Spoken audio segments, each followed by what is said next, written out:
L'anime commence par la scène d'un homme ivre marchant dans les bois. Il s'est plaint de l'état ennuyeux de son village, alors il a voulu déménager dans une grande ville. Parce qu'il était trop ivre, il s'est arrêté sans le savoir dans un cimetière du village. Il a été vu se reposer et s'asseoir dans l'une des tombes pendant un certain temps.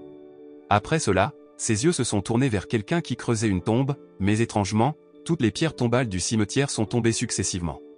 Le lendemain, une jeune femme nommée Fuhu se dirigeait vers le village dans le véhicule d'un habitant local. Elle demanda à être arrêtée devant une porte de montagne. Pendant ce temps, il y avait un tumulte au cimetière du village parce que certains des cimetières semblaient être en désordre. L'affaire a été traitée par un inspecteur de police nommé Song. Peu de temps après, les policiers ont vu une tombe nommée Zhang Xilin. La tombe a l'air soignée même si le corps a disparu. Song a dit que si les voleurs ciblaient la tombe de Zhang Xilin, alors ce cas ne serait pas un cas d'excavation de tombe ordinaire. Song a rappelé que le petit-fils de Zhang Xilin, Zhang Xulan, qui étudiait dans la ville, l'avait appelé une fois. Lors de l'appel, Xulan a déclaré qu'il visiterait la tombe de Zhang Xilin pendant les vacances universitaires de cette année. Lorsque Song a voulu appeler Xulan, Fuhu, déguisée, est soudainement venue à la police. Elle a dit qu'elle était la petite-fille de Zhang Xilin. Song a douté de ses paroles parce qu'il savait que Zhang Xilin n'avait qu'un petit-fils. Mais elle essaie de convaincre Song en lui donnant son identité, disant qu'elle s'appelle Zhang Baobao. Lorsque Xulan est arrivé dans son village, il a immédiatement rencontré Song au poste de police. Xulan a semblé surpris lorsqu'il a entendu la nouvelle que le corps de Zhang Xilin avait été volé par quelqu'un. Et est également venue une femme nommée Zhang Baobao qui prétendait être la petite-fille de Zhang Xilin. Song a ensuite raconté toutes les paroles de Zhang Baobao. Elle lui a dit que lorsque Xulan avait 7 ans, Zhang Xilin était mort. Ensuite, son père, Zhang Yud, a amené Xulan dans un orphelinat. Après cela, son père a disparu sans nouvelles. Elle a dit qu'elle était née d'une mère différente de Xulan mais que leur père était Yud. Après cela, Xulan a dit au revoir à aller sur la tombe de Zhang Xilin même s'il faisait presque nuit. En arrivant au cimetière, Xulan a accidentellement vu quelqu'un creuser une tombe. Alors qu'il était sur le point de prendre une photo, la personne a regardé et il s'est avéré qu'elle était Wu qui prétendait être Zhang Baobao. Lorsque Xulan a été attrapé par Wu, il s'est immédiatement enfui du cimetière du village. Bien que Xulan ait senti qu'il avait couru très loin, Wu a pu trouver où il se trouvait et l'a ensuite battu jusqu'à ce qu'il perde connaissance. Lorsque Xulan s'est réveillé, il a été terrifié lorsqu'il a vu Wu couper les morts vivants au Jianshi devant lui avec un couteau. Elle a traîné Xulan, l'a jeté dans une fosse funéraire et a dit qu'elle l'enterrerait parce qu'il s'était mêlé de ses affaires. Xulan se souvint des paroles de Song jusqu'à ce qu'il pense finalement que Wu était sa sœur nommée Zhang Baobao. Quand Xulan l'a appelée Baobao, elle a dit qu'elle n'était pas Baobao. Même la pièce d'identité qu'elle a montrée à la police hier était une fausse identité. Juste au moment où Wu était sur le point d'enterrer Xulan, tout à coup, le Jianshi est sorti de la tombe. Mais elle pouvait facilement couper les corps des Jianshi avec son couteau. Après cela, elle a quitté Xulan avec le Jianshi restant. À l'extérieur du cimetière, un homme du nom de Jio-san attendait l'arrivée de Wu. Lorsqu'elle est arrivée devant Jio-san, Wu a dit que le corps de Zhang Xilin avait été volé par quelqu'un. Et qu'elle avait également laissé le petit-fils de Zhang Xilin dans la fosse funéraire avec le Jianshi restant. Soudain, il y a un éclair de la direction de la tombe dont la lumière atteint le ciel.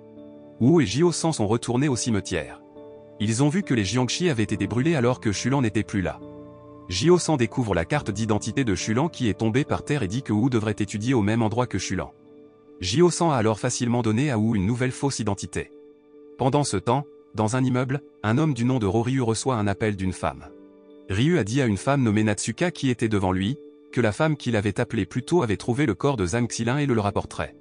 Le lendemain, Xulan a déjà été vu sur son campus. Il a immédiatement supprimé la photo de Wu de son téléphone portable et a oublié l'étrange incident de la nuit dernière. Lorsque Xulan se tourna accidentellement sur le côté, il fut surpris par la présence de Wu qui était assis à côté de lui avec un visage impassible. Après la fin des cours, Xulan a demandé à Wu de parler derrière le bâtiment du campus. Il demande qui elle est vraiment. Wu répondit innocemment qu'elle n'avait pas mémorisé sa nouvelle identité. Elle a ensuite lu sur sa carte d'identité que son nom actuel était Zhang Wu et qu'elle venait de Taïwan. Jio-san vient de changer le nom de famille de sa nouvelle identité en Zhang. Xulan qui se sent agacé et confus, lui demande de ne plus apparaître devant lui. Peu de temps après, Wu a appelé Jio-san devant Xulan et lui a demandé si elle pouvait faire quelque chose à Xulan. Après avoir obtenu l'approbation de Jio-san, Wu veut que Xulan soit son serviteur. Elle a ensuite demandé à Xulan de faire ressortir le pouvoir qu'il cachait. Wu a dit qu'elle savait que Xulan avait du pouvoir dès le moment où ils se sont rencontrés. Elle l'a délibérément enterré et l'a laissé avec Jianshi pour qu'il fasse ressortir son pouvoir à ce moment-là. Après cela, Wu a attaqué Xulan pour qu'il fasse ressortir son pouvoir. Shulan s'est souvenu du message de Zhang Xilin selon lequel il ne devrait pas utiliser ce pouvoir avec négligence. Il se souvient de son enfance quand son père était en colère contre lui parce qu'il utilisait toujours sa force pour se battre avec d'autres enfants. Mais son grand-père l'a toujours défendu. Même Zhang Xilin était prêt à déménager dans d'autres villages chaque fois que Shulan montrait sa force parce que ce pouvoir devait être caché aux autres. Shulan a demandé à Zhang Xilin pourquoi il devait avoir un pouvoir héréditaire et le garder secret pour tout le monde. Zhang Xilin a répondu que Yu lui expliquerait tout quand il serait grand. Shulan a dit à Zhang Xilin qu'il détestait son père, qui le battait toujours. En entendant la confession de Shulan, Zhang Xilin a immédiatement attaqué Yu à distance et l'a réprimandé. À ce moment-là, Shulan a demandé à Zhang Xilin quelle était la raison pour laquelle il avait appris la science s'il ne pouvait pas l'utiliser. Zhang Xilin a répondu qu'il voulait en fait qu'il puisse vivre une vie normale comme les autres enfants sans en avoir le pouvoir. Pourtant, la famille Zhang avait appris ce pouvoir depuis des générations et doit continuer à le transmettre. Parce qu'à cette époque, si quelqu'un avait le pouvoir, il serait craint par les autres, alors sa famille a hérité du savoir. Shulan demande quand il est autorisé à utiliser son pouvoir, et son grand-père dit quand il a commencé à compter sur ce pouvoir. Shulan, qui a fini de se souvenir de ses souvenirs, a immédiatement utilisé son pouvoir appelé Kinke. Wu était ravi de continuer à attaquer Shulan, alors il a sorti sa force. On sait que la force de Kinke peut être utilisée pour défendre et attaquer, ce qui rend la tâche difficile à son adversaire. Au début du combat, Shulan a facilement vaincu Wu en utilisant Kinke. D'autre part, Ryu examinait le cadavre de Zhang Xilin. Il a essayé d'absorber le pouvoir du cadavre mais en vain. Les deux Jiangshi qui ont apporté les cadavres ont exigé une promesse de Ryu. S'ils réussissaient à ramener le cadavre de Zhang Xilin, ils pourraient tous deux devenir membres de l'organisation Zansei. Mais Ryu n'a pas tenu sa promesse car le cadavre de Zhang Xilin ne lui était d'aucune utilité. Il a ensuite donné aux deux Jiangshi une nouvelle mission pour amener Shulan devant lui, vivant ou mort. En revanche, Shulan, qui se battait toujours contre Wu, a fini par perdre. Elle a ensuite déchiré tous les vêtements de Shulan parce que l'innocent Wu ne savait pas que c'était mal. Selon l'accord, parce que Wu a gagné, donc à partir de maintenant, Shulan doit être son serviteur. S'il refuse, elle répandra tous ses secrets. Après cela, elle lui a donné un téléphone portable, puis elle est partie, le laissant nu et seul derrière le bâtiment du campus. En arrivant à l'auberge, Shulan reçoit une notification sur son téléphone portable indiquant qu'il y a une demande d'amis. Il s'est avéré que la demande provenait d'une femme nommée Ryu Kenken, qui l'a rendu très heureux, et il a immédiatement commencé à discuter avec elle. Elle l'invitait à se rencontrer demain soir. Le lendemain, lorsqu'il est arrivé sur le campus, Wu a demandé à Shulan de rencontrer quelqu'un plus tard dans la soirée. Mais la nuit, Shulan préfère rencontrer Kenken et éteindre son téléphone portable. Il l'a attendu sur le bord de la route, et peu de temps après, Kenken est venu et lui a demandé de dîner. Alors que Wu était avec Jio-san dans la voiture, elle a été vue en train d'appeler le téléphone portable de Shulan mais n'a pas pu se connecter. Finalement, Wu a retrouvé le téléphone portable de Shulan en utilisant le dispositif de suivi que leur organisation avait préinstallé. Après avoir été retrouvés, ils se sont tous les deux rendus là où ils se trouvaient. Pendant ce temps, Shulan est toujours avec Kenken au restaurant pour le dîner. Il lui a demandé pourquoi il ne l'avait jamais vu alors qu'ils étaient sur le même campus. Elle lui répond qu'elle sort rarement des cours mais qu'elle le surveille depuis longtemps. Après le dîner, Kenken invite Shulan à se rendre dans son appartement car ils ne peuvent pas retourner au dortoir. Après tout, il est tard. En arrivant à son appartement, les deux ont été vus en train de s'embrasser. Mais secrètement, Kenken a mis du poison dans le corps de Shulan. Lorsqu'elle a voulu avoir des relations sexuelles avec lui, il s'est avéré que sur les organes génitaux de Shulan, il y avait un sceau appelé Shogongsa qui pouvait détecter si une fille était sincère avec lui ou non. Shulan a immédiatement demandé qui était vraiment Kenken et ce qu'elle voulait dire en faisant tout cela. Il s'avère qu'elle est la femme chargée de l'attraper par Ryu et qu'elle peut également contrôler Jiangshi. Shulan était en colère mais il ne pouvait pas utiliser son pouvoir Kinke parce que Kenken avait injecté du poison dans son corps à l'arrière de son cou. Enfin, ils ont réussi à attraper Shulan. D'un autre côté, Wu, qui était en route, continuait à regarder son appareil de suivi pour détecter où se trouvait Shulan. Lorsque Wu a vu Shulan se diriger rapidement vers la périphérie de la ville, elle s'est méfiée de ce qui se passait avec lui. Jio-san a déclaré que l'organisation Zansei est récemment apparue dans la ville Z. Ils ont peut-être kidnappé Shulan. Après cela, Shulan a été amené par Kenken dans un endroit comme une forêt. Les membres de l'organisation Zansei Y attendaient déjà. Enfin, Kenken est accepté dans leur organisation car elle a réussi à faire venir Shulan. Ryu s'est ensuite présenté à Shulan, qui était ligoté. Il a immédiatement utilisé son pouvoir pour lire dans l'esprit de Shulan parce qu'il cherchait un héritage de Zhang Xilin à travers les souvenirs de Shulan et le cadavre de Zhang Xilin. Heureusement, Jio-san et Wu sont bientôt arrivés sur les lieux. Kenken a immédiatement soulevé le Jiangshi pour les combattre. Jio-san, qui a le pouvoir de faire voler des objets, a attaqué les Jianshi à distance et a été assisté par Wu, qui était une experte en combat rapproché et les a attaqués avec son couteau. Wu a commencé à attaquer et à se battre avec Natsuka, mais elle a répliqué avec une attaque plus forte. Jio-san a dit à Wu de ne pas sous-estimer Natsuka car elle est l'une des 4 mages ancêtres avec le surnom de grattoir à os.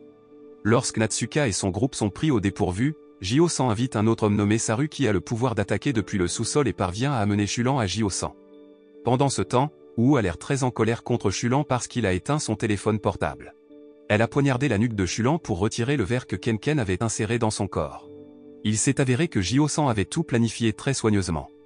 Il avait amené tous les membres de son organisation pour y capturer les membres de Zansei.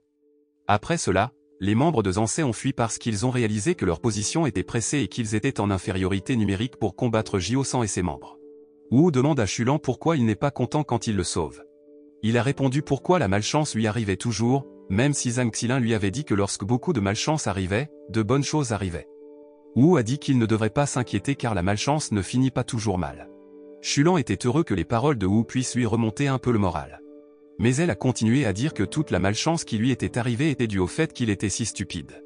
Pendant ce temps, Ryu et Ken, qui s'enfuyaient en voiture, ont été poursuivis par 2 hommes de l'organisation de Jio-san. Soudain, un homme membre de Jio-san a bloqué leur voiture, mais ils l'ont heurté. D'un autre côté, un homme tire sur la voiture avec une arme à boule d'énergie jusqu'à ce qu'il parvienne à jeter Ken hors de la voiture. Ken a immédiatement demandé de l'aide à Ryu, mais il s'en fichait. Parce qu'il ne la considérait pas vraiment comme un membre de son organisation, alors elle est tombée. Le lendemain, Wu récupère Shulan dans son dortoir. Elle l'invitera à venir dans son organisation. Il s'est avéré que l'organisation Wu était une compagnie de transport express. Les 2 d'entre eux sont entrés dans la place et Jio-san est venu à leur rencontre. Jio-san a dit que tous les travailleurs ici sont appelés étrangers parce qu'ils ont le pouvoir de la famille Zhang. Toutes les personnes fortes ne peuvent pas être qualifiées d'étrangers. Ce titre est réservé aux personnes qui ne peuvent contrôler que le QI. Jio a dit que le Kinke utilisé par Shulan n'était pas un héritage mais une technique acquise par l'apprentissage. Jio explique que les étrangers sont divisés en pouvoirs hérités et acquis. Shulan a ensuite interrogé Jio-san sur l'organisation Zansei qui semblait hostile à l'organisation d'expédition express de Jio-san. Jio-san répond que tous les étrangers ont une règle à respecter, celle de ne pas montrer leur pouvoir en public. Pourtant, l'organisation Zansei n'obéit pas à cette règle. Après cela, Shulan est invité à rencontrer Ken, qu'ils ont capturé. Jio-san découvre que Ken est de la famille Ryu parce que sa famille lui a dit que Ken avait disparu de la maison. La famille de Ryu demande à l'organisation de Jio-san de l'aider à retrouver Ken. Lorsque Jio-san a découvert pourquoi Ken s'était délibérément enfui de chez elle juste pour rejoindre Zansei, il était furieux. Même elle ne connaît pas le contexte et le but de l'organisation Zansei. Ken a répondu que ce n'était pas leurs affaires. Elle dit que l'organisation de Jio-san a l'air arrogante et semble juste critiquer les étrangers. Elle allègue que l'organisation de Jio est financée par le gouvernement, donc ils peuvent faire ce qu'ils veulent. Jio dit que les accusations de Ken sont fausses car ils n'agissent que lorsque des étrangers causent des problèmes. Il lui demande de révéler le but de l'organisation Zansei de cibler la famille Zhang. Mais Ken semble indifférent et semble couvrir tout. Jio-san a dit qu'il trouvait ça étrange parce qu'elle vient de la famille Ryu, qui est assez célèbre parmi les étrangers. Pourquoi voudrait-elle rejoindre Zansei et même les protéger? En entendant les paroles de Jio-san, Ken répondit que la famille de Ryu, qu'il considérait comme célèbre, la faisait beaucoup souffrir. Parce que depuis son enfance, elle a été forcée de s'entraîner et d'hériter du pouvoir de contrôle de Jianshi. Jusqu'à ce que Ken doive toujours être dans sa maison pendant 14 ans juste pour s'entraîner et se lier d'amitié avec le Jianshi. Si elle refuse de s'entraîner, elle sera battue et elle ne pourra pas s'échapper car elle est toujours enfermée et n'a pas d'amis humains. Même si elle s'enfuit, elle ne sait pas où aller. Ken n'est autorisée à sortir que lorsqu'elle maîtrise tous les sorts de son pouvoir. C'est pourquoi elle s'entraîne dur pour tout maîtriser afin de pouvoir sortir de chez elle. Et tout ce qu'elle a pu accomplir à 15 ans. À cette époque, Ken était très heureuse car elle pouvait sortir de chez elle. Mais Ken s'est rebellée quand elle a dû vivre comme une humaine ordinaire parce qu'elle ne pouvait pas utiliser ses pouvoirs. Elle se demande pourquoi, pendant 14 ans d'entraînement et d'enfermement, elle ne peut pas utiliser ses pouvoirs alors que tout est maîtrisé. Ken veut rejoindre l'organisation Zansei parce qu'ils n'ont pas de règles et qu'elle ne se soucie pas du contexte et des objectifs de l'organisation. Bientôt, un homme du nom de Jio-yon est arrivé. Il dit que si Jio-san ne peut pas faire face à une petite fille, il lui fera face. Lorsque Ken ne voulait toujours pas s'expliquer sur l'organisation Zansei, Jio-yon l'a immédiatement giflé jusqu'à ce qu'elle tombe. Jio-san a essayé d'arrêter Jio-yon mais il l'a ignoré et a continué à donner des coups de pied au corps de Ken. Il a dit que si elle restait silencieuse, il la rendrait invalide. Shulan a essayé d'arrêter Jioyon en utilisant son Kinke. Il demande à Jiosan la clémence pour Kenken car il est la victime de Kenken. Elle avait volé le corps de son grand-père. Jiosan a dit qu'il y réfléchirait, mais ces mots ont mis Jioyon en colère que les trois aient fini par se battre. Lorsque Kenken a entendu les paroles de Shulan, elle a fondu et a voulu divulguer les intentions de Zansei. Kenken a ensuite déclaré que des dizaines de combattants Zansei avaient perdu contre un homme très fort dans le passé. Depuis lors, l'organisation Zansei cherche à savoir où se trouve cette personne. Il le cherchait, pas pour se venger mais il se sentait attiré par le pouvoir de cette personne. Il s'est avéré que l'homme qui a vaincu les combattants Zansei était Zhang Xilin. Quand il était jeune, il avait une technique appelée Kitejan. En entendant l'histoire de Kenken, Jioyon s'est senti très intéressé par Shulan qui était l'héritier de la technique Kitejan. Mais Shulan a dit qu'il n'avait jamais appris la technique. Jusqu'à présent, il n'avait appris le Kinke que de Zhang Xilin, donc les membres de Zansei avaient tort s'ils voulaient l'attraper. Peu de temps après, la voix d'un homme criant est venue à la vue de Wu depuis l'intérieur d'une prison. Cet homme était Saru, qui la veille avait sauvé Shulan de Zansei. Il s'est retourné comme ça parce qu'il a été frappé par le coup de poing de Natsuka qui pouvait contrôler son désir jusqu'à ce que cette personne devienne folle. C'est pourquoi Jiosan a interdit à Wu de se battre contre Natsuka. Heureusement, les coups reçus par Saru n'étaient pas trop violents et il pouvait encore être guéri. Après cela, Jiosan invite Shulan à parler au bureau. Jiosan explique que le travail de leur organisation est d'aider les étrangers et d'arrêter ceux qui interfèrent avec les gens ordinaires. Il invite également Shulan à rejoindre leur organisation, mais Shulan rejette immédiatement l'offre car il pense que leur travail est très dangereux. Jiosan propose alors à Shulan des honoraires élevés, mais il refuse toujours. Il a demandé quel serait le salaire élevé s'il mourait et ne pouvait pas profiter de l'argent. Jioyon dit alors à Wu de persuader Shulan de les rejoindre. Wu, sans plus tarder, a immédiatement frappé Shulan au visage jusqu'à ce qu'il tombe et abandonne. Il les a ensuite finalement rejoints. Il s'est avéré que Jioyon avait appris à Wu à agir si brutalement. Il lui a donné un formulaire d'inscription, disant que Shulan est sous la responsabilité de Jiosan. Cette nuit-là, lorsque Shulan est retourné au dortoir, il a soudainement entendu quelqu'un frapper à la porte de sa chambre. Quand il a jeté un coup d'œil et a ouvert la porte, il n'a vu personne. Alors une créature étrange descendit d'en haut pour l'attraper et l'amener devant deux femmes dans la forêt. Arrivé dans la forêt, Shulan se prépare à les attaquer car il pense qu'ils sont membres de l'organisation Zansei. Mais les deux femmes ont nié. Pendant ce temps, Jiosan et Jioyon parlaient au bureau de Jiosan. Jiosan a demandé pourquoi Jioyon était intéressé à recruter Shulan. Jioyon a répondu parce qu'il se sentait attiré par les gens autour de Shulan, y compris l'organisation Zansei, qui continuerait à le poursuivre. Non seulement Zansei, mais de nombreux étrangers viendront à Shulan. Par conséquent, Jioyon pense que Shulan peut apporter des changements dans la vie des étrangers. Actuellement, Shulan est recherché par de nombreux étrangers car les membres de Zansei ont répandu des rumeurs selon lesquelles il serait l'héritier de la technique Kitejan. En revanche, les deux femmes amèneront Shulan devant leur chef. Après cela, 3 hommes sont venus, un en blanc et 2 en noir. Ils ont dit que Shulan ne devrait pas être amené par les deux femmes car elles voulaient aussi qu'il soit amené devant leur chef. L'une des femmes a déclaré que leur position actuelle était désespérée parce que l'homme en blanc n'était pas un étranger ordinaire et qu'elle ne pouvait pas le combattre.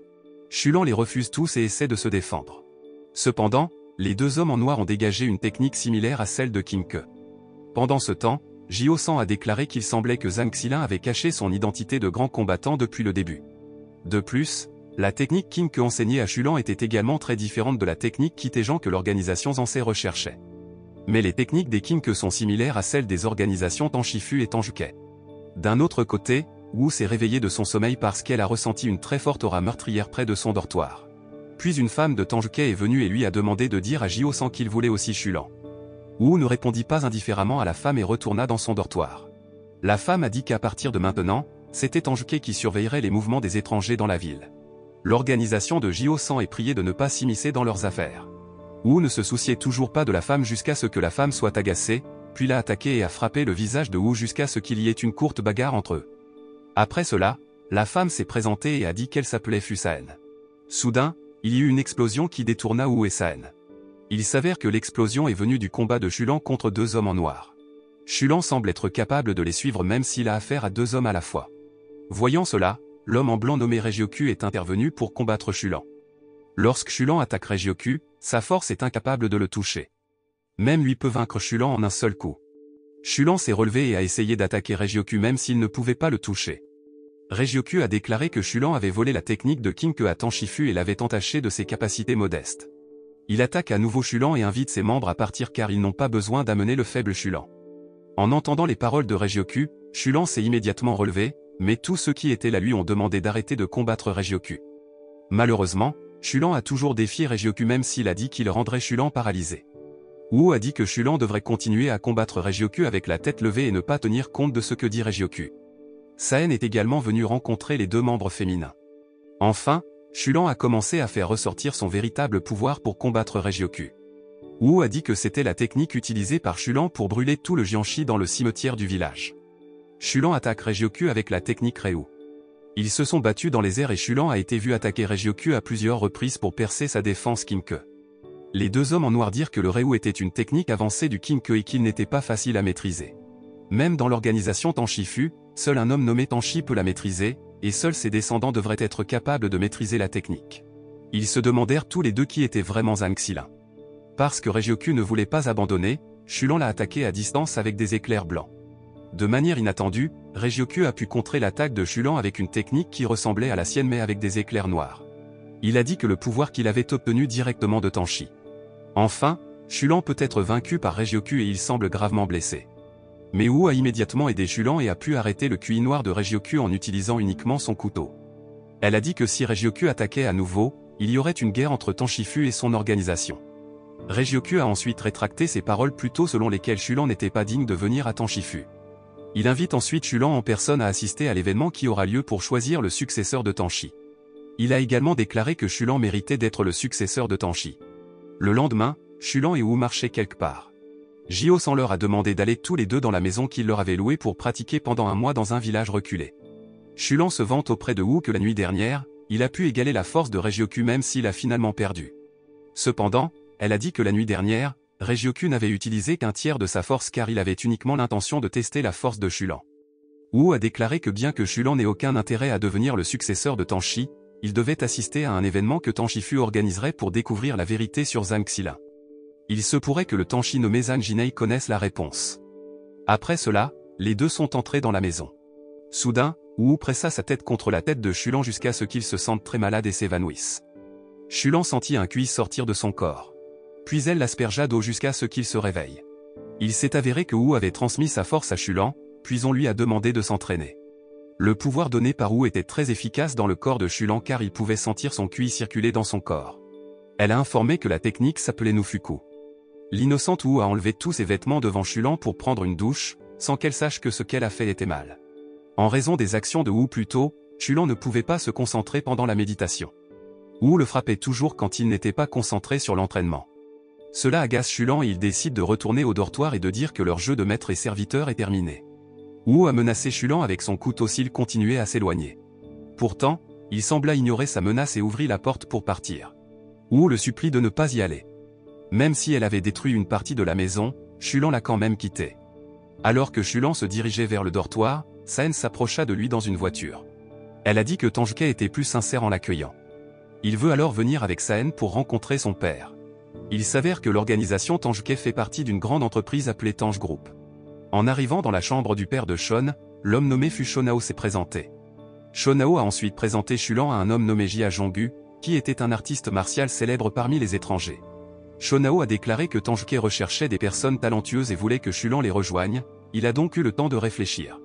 Il a dit qu'il voulait aussi que Shulan sorte avec Saen. D'un autre côté, Wu a l'air frustré parce que Shulan l'a quitté. Peu de temps après, Jio-san et Jio-yon sont venus chez Wu. Après cela, Jio-san a appris que Shulan était actuellement à Tanjuke. Jio-yon suggère à Wu de rencontrer Shulan et de lui demander de revenir. Mais comme les deux se sont disputés, Wu a dû s'excuser auprès de Shulan.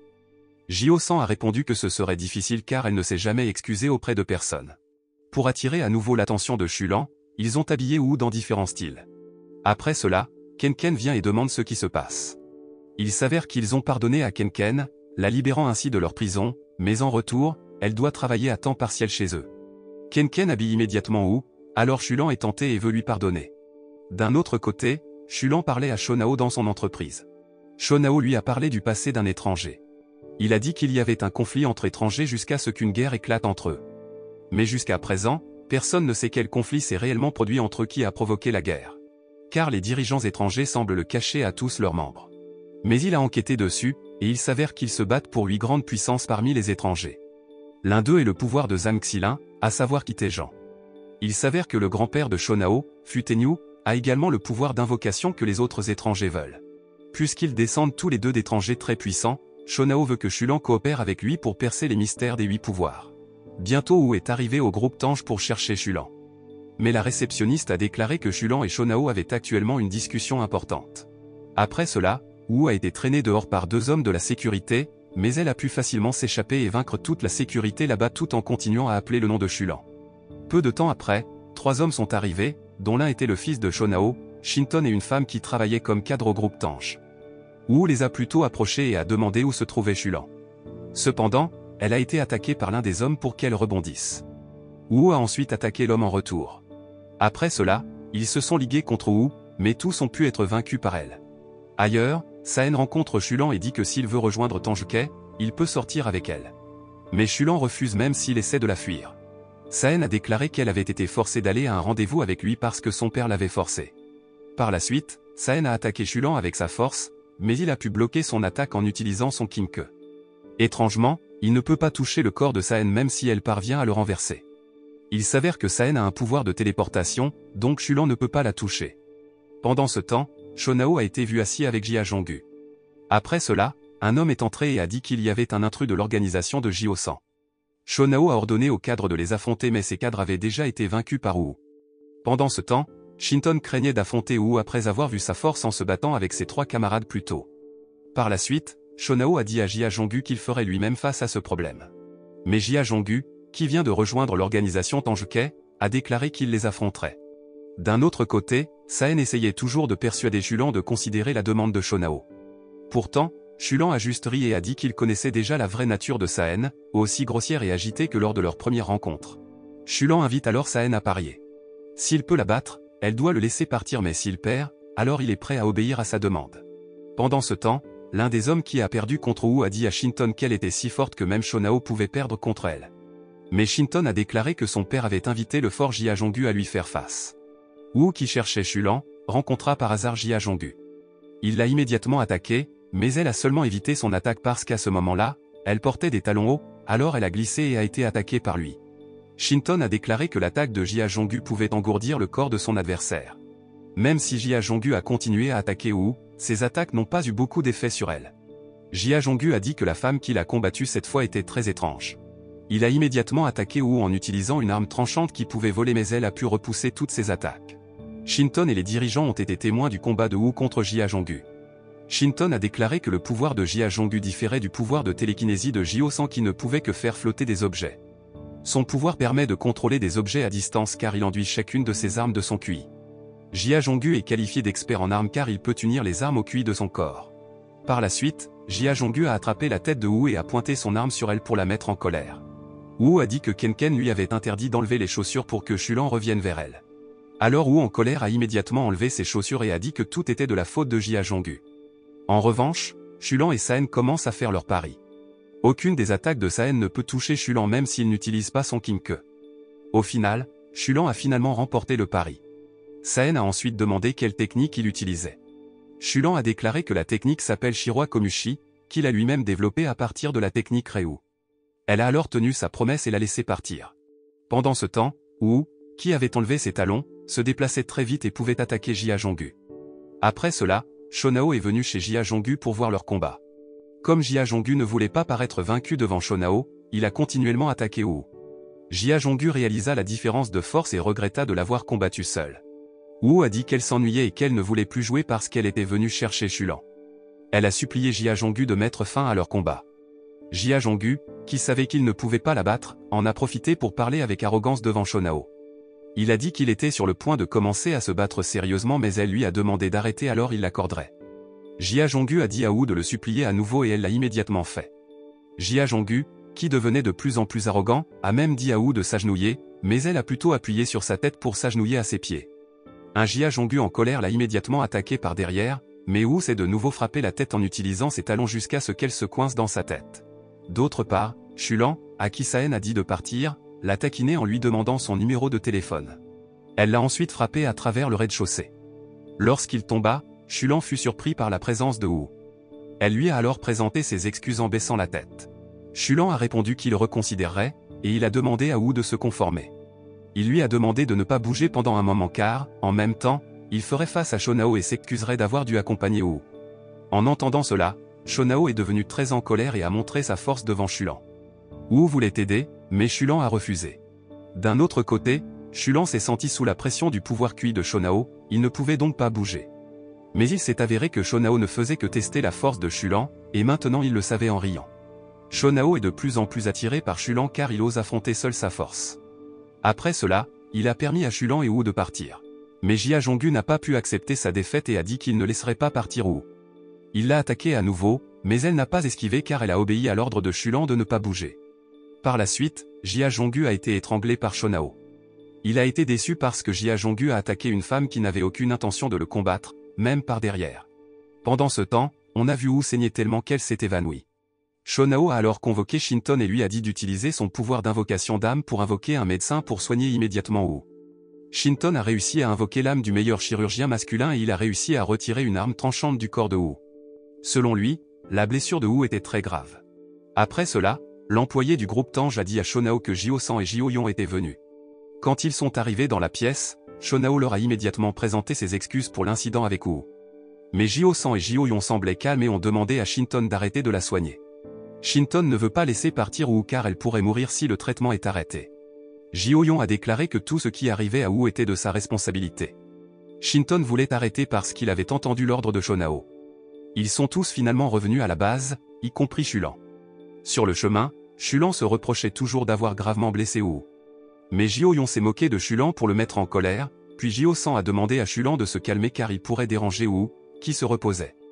Jio-san a demandé à Shulan de sentir l'état de Wu en utilisant son QI. Shulan pouvait sentir le souffle de Wu et vit que son saignement s'était arrêté. Shulan, qui se sent étrange, demande qui est vraiment Wu et pourquoi elle veut le protéger. Jio-san a déclaré qu'il ne connaissait même pas les informations détaillées sur la véritable identité de Wu. Même Wu a demandé à Jio-san en échange des informations sur son passé dont elle ne se souvenait pas du tout. D'un autre côté, il semble que Regioku rencontre un vieil homme nommé Ku pour lui parler d'un événement qui sera organisé par Tan Shifu. Il a demandé à Ku de ne le dire à personne, en particulier à l'organisation Zansei. Après le départ de Regioku, il s'est avéré que Ku avait été utilisé par Natsuka. Ku et son fils, Ketsu, se battent même pour Natsuka. Ku dit alors à Natsuka que Regioku aura une fête à Tanshifu. Natsuka a dit à Ketsu de passer le test pour choisir le successeur de Tanshi. Mais il a répondu que de nombreux experts en arts martiaux viendraient. Après cela, un membre masculin de Zansei nommé Kinshu est venu et a dit qu'il donnerait de la force à Ketsu. Peu de temps après, il rencontrait Ryu, qui avait réussi à récupérer les souvenirs du cadavre de Zhang Xilin. L'un des membres masculins de Zansei, Sumon, a également vu le souvenir et a déclaré que l'information était intéressante mais pas très utile. Ryu a chuchoté quelque chose à Sumon, ce qui lui a fait dire que le contenu de la mémoire était plus intéressant que le Kitejan qu'il recherchait. Ryu dit qu'il a un plan qui pourrait faire paniquer l'organisation de Jio-san. Par contre, Shulan était restée avec Wu quelques jours, mais elle ne s'était pas encore réveillée. Jio-san et Jio-yon sont venus, et Jio-yon a dit à Shulan de retourner sur son campus. Tous deux attendraient Wu, qui allait bientôt se réveiller. Lorsque Shulan est parti, Jio-san demande à Jio-yon combien de temps encore Wu va se réveiller et combien de temps ils devront garder son passé secret à Shulan. Bientôt Wu s'est réveillé mais ne ressemblait pas à quelqu'un qui avait été grièvement blessé. Pendant ce temps, Shulan se dirigea vers son campus tout en réfléchissant à de nombreuses questions dans sa tête. Sans qu'il le sache, Ryu marchait après lui. Peu de temps après que Shulan se soit rendu compte qu'il était suivi, il est apparu derrière Ryu. Ryu a paniqué et a dit qu'il était seul et qu'il ne voulait pas l'attaquer. Il dit à Shulan qu'il est un étranger né avec des pouvoirs hérités. Ryu a montré son pouvoir qui pouvait absorber et contrôler le QI des autres. Il a également montré le dernier souvenir de Shulan Zhang Xilin pour voir ce que Zhang Xilin avait vu pour la dernière fois. Après que Ryu ait donné le souvenir à Shulan, il a immédiatement dit au revoir. Shulan, qui était curieux, a finalement vu le souvenir et a vu que Wu était là. Cela signifie qu'avant la mort de Zhang Xilin, Wu était devant lui. Après cela, il a immédiatement couru vers la maison que Jio-san avait louée, disant que Jio-san et Jio-yon l'avaient trompé tout ce temps. Quand il est arrivé là-bas, Shulan n'a pas pu tous les trouver. Il s'est avéré que la mémoire de Zhang Xilin avant sa mort il y a 12 ans a montré qu'il avait vu Wu, dont l'apparence n'avait pas changé jusqu'à présent. Jio-san appelle alors Shulan à l'hôpital pour rencontrer leur père, Jio-shu, qui est dans le coma depuis longtemps. Mais il s'était réveillé et avait dit qu'il voulait rencontrer Shulan. Shulan a dit qu'il ne connaissait pas leur père, et il a demandé si Wu était celui qui avait tué Zhang Xilin il y a 12 ans. Wu a admis qu'elle avait tué Zhang Xilin, et Shulan est immédiatement devenu émotif. Mais Jio-shu se réveille et demande à Shulan d'écouter son histoire sur lui-même et sur quelqu'un nommé Amu, qui s'avère être le vrai nom de Wu. Il a dit qu'il avait rencontré Amu pour la première fois en 1944. À cette époque, le père et la mère de Jioshu ont aidé Wu qui était victime d'intimidation par deux hommes et l'ont ramené chez elle. Dans cette maison, Wu a rencontré Jioshu, qui avait 9 ans. Cependant, Wu, à qui on a parlé, est resté silencieux, les rendant tous confus. Par la suite, le père de Jioshu est allé en ville pour chercher la famille de Wu, mais il n'a trouvé aucune information. Depuis lors, Wu vit avec la famille de Jioshu.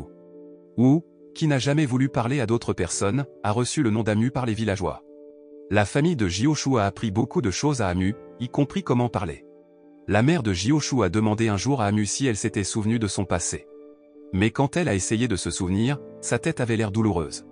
Ensuite, Jioshu a amené un médecin de sexe masculin pour soigner Amu, mais il s'est avéré qu'elle pouvait se guérir en utilisant le QI. C'était la première fois que Jioshu voyait QI.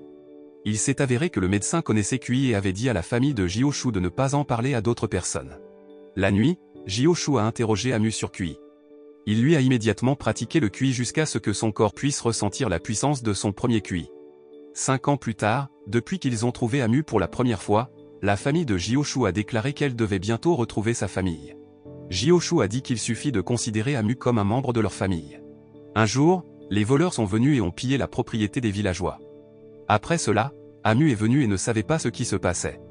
Les voleurs ont essayé de l'emmener mais le père de Jioshu avait l'intention de la protéger jusqu'à ce qu'il soit tué par l'un des voleurs. Jioshu qui a vu cela, s'est senti très en colère en essayant d'attaquer le voleur, mais il a été blessé à la place. L'innocente Amu a immédiatement couru vers la mère de Jioshu, qui pleurait la mort de son mari. Amu a dit que sa poitrine lui faisait mal quand elle a vu la mère de Jioshu pleurer. Elle demande ce qu'elle doit faire pour rendre la mère de Jioshu heureuse à nouveau.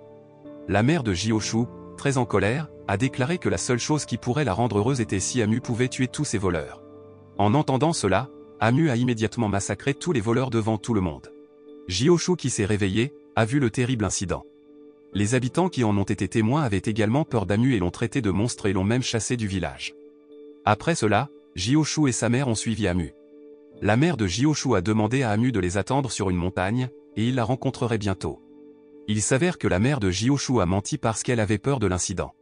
Elle a amené Jioshu chez sa grand-mère. Depuis lors, Jioshu n'a plus jamais revu Amu. Jusqu'en 1993, Jioshu, 58 ans, est sollicité par un ami pour créer une société qui s'occupe des étrangers.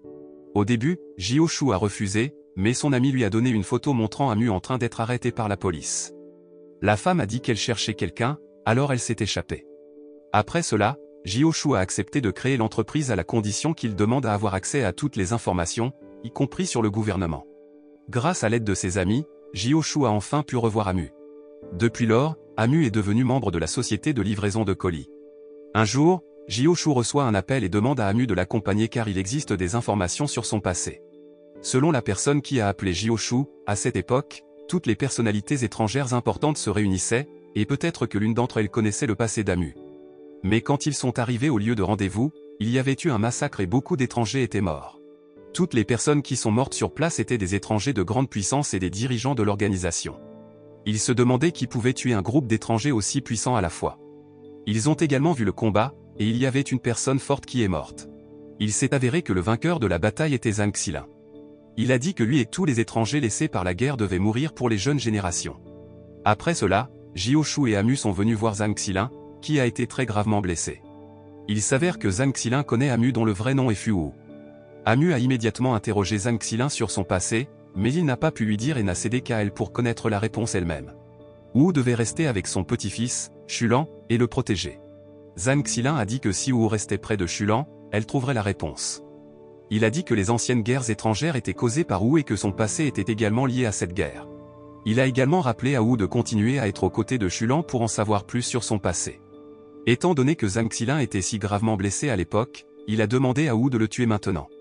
Il s'est avéré que le pouvoir que Wu a transféré hier à Shulan était un dépôt de Zhang Xilin afin qu'il gagne plus de pouvoir. Enfin, Wu était prête à tuer Zhang Xilin parce qu'elle ne pouvait pas supporter de le voir blessé et souffrant. Ainsi, dans la mémoire de Zhang Xilin, la dernière chose qu'il a vue était Wu. Après cela, ils sont allés à l'école de Shulan alors qu'il était encore enfant. Il s'est avéré que depuis que Shulan était enfant, Wu s'était occupé de lui sans qu'il le sache. Wu a fait semblant de ne pas connaître Shulan lorsqu'ils se sont rencontrés pour la première fois sur la tombe l'autre jour pour tenir sa promesse à Zhang Xilin. Après avoir rencontré Zhang Xilin, Jiyoshu a alors cherché des informations sur lui. Selon des informations obtenues en 1994, un homme de l'organisation Tanshifu aurait fui son groupe. Jiyoshu croyait que l'homme était Zhang Xilin. Jiyoshu demande à Shulan de rejoindre le tournoi qui sera organisé par Tanshifu pour découvrir la vérité directement via Tanshi. Après cela, il rendit son dernier soupir. Aux funérailles de Jiyoshu, Shulan n'était pas présent car il s'est encore enfermé dans sa chambre pour réfléchir. Peu de temps après, Shulan apparaît aux funérailles de Jiyoshu, leur dit qu'il a décidé de participer au tournoi Tanshifu et demande à Wu de l'entraîner à nouveau. La morale que l'on peut tirer de cet anime est que même si quelqu'un a des descendants de sang de personnes formidables ou même de mauvaises personnes, cela ne signifie pas que leurs descendants leur seront similaires.